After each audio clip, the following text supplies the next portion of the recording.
some hesitancy, and perhaps even a little embarrassment if I must go further. The matter never comes to the public, nobody's insulted, no one's offended. Or you go to the Chief Justice and you say to the Chief Justice, well, Judge so-and-so has had his hands on this file, and I'm looking at it and I don't like exactly what I see, but he isn't here, so I can't approach him personally. But can you intercede in this? Can you take this file from me, or can you handle this matter? Yeah. No. We lack that kind of civility because we do not care even about the institution. We do not care about how our comments repercuss on the institution itself, because the office is ours. And we don't care whether when we leave it or when we're forced out of it, it is any better than we met it.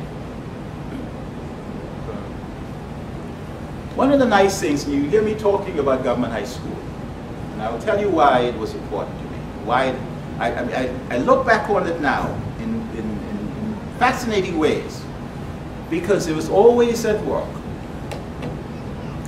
this institutional memory, where when you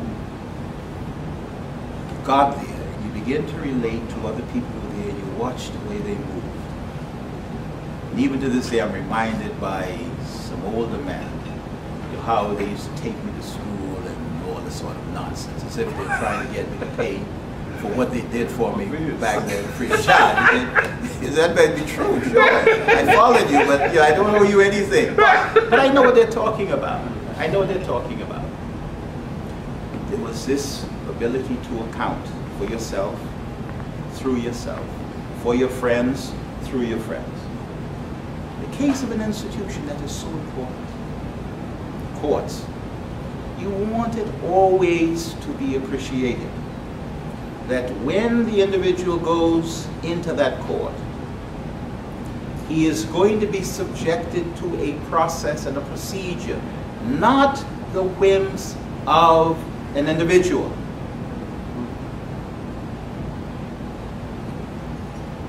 Judges in this country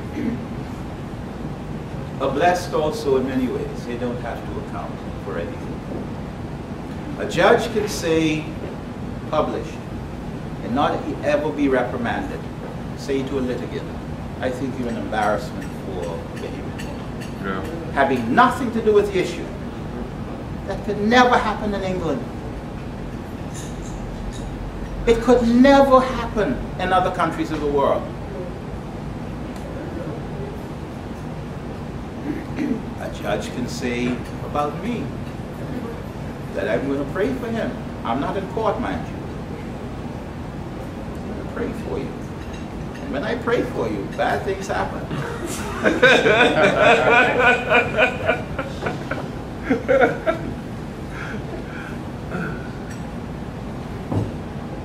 I make light of it.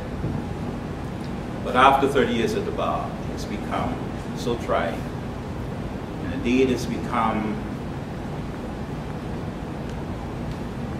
difficult for me to accept that in some of these endeavors, we may have failed. We may have gone beyond that point where we can not start over. You never get a chance to start over, but at least brace ourselves. Arrest whatever it is that's cascading us down, if only for a moment.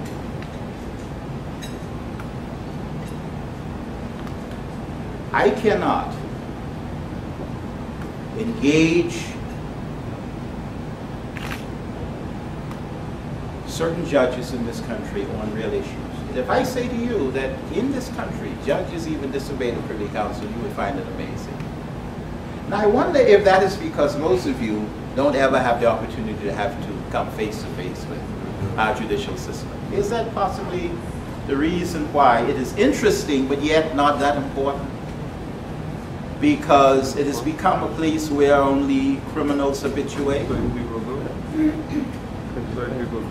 And so for that reason, I cannot expect most of you or your children one day to be sitting up on that bench the way it used to be in the old days when some of the colonial judges were here, so that we put a proper complexion to this institution.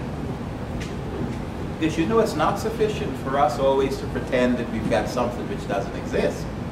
Sooner or later you come to understand that you're not only living an illusion, you're a fool. It doesn't exist.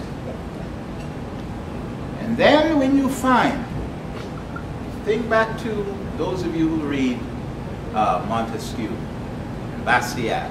Think about the dilemma that you face when you have power collected in the hands of one or a few. Despotism. Despotism. No accountability. The courts have become, and have been for a long time, hostages, or hostage to the executive and the legislation. And they do that because they don't have to worry about an indigenous person saying, as a Chief Justice of Trinidad once had to say and act upon. The courts are shut down.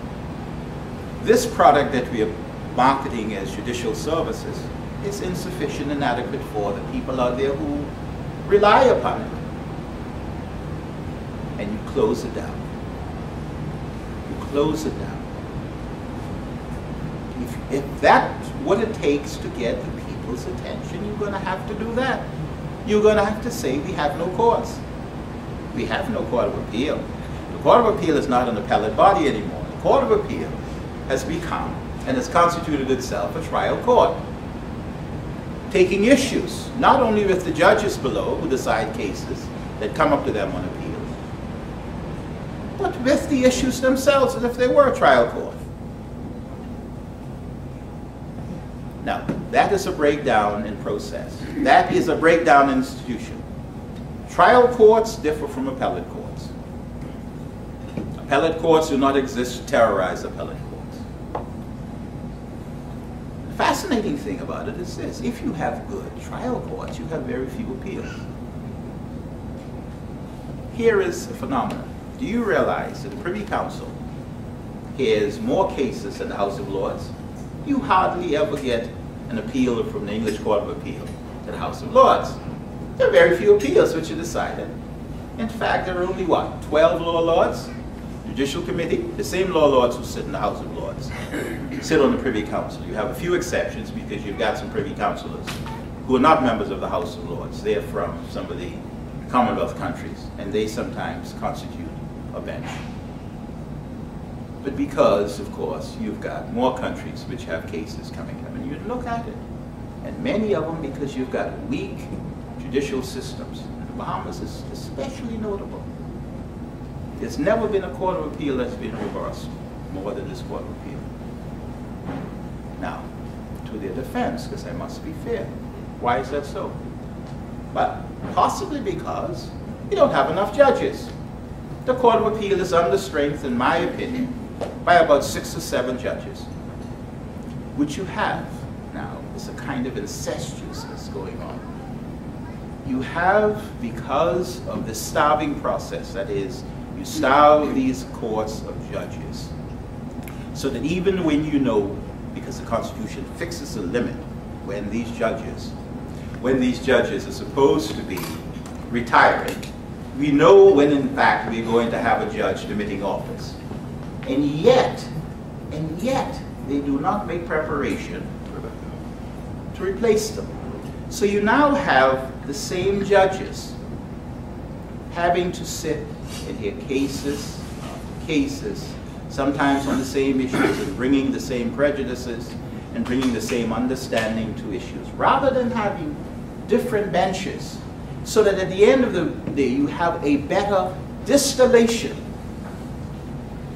process.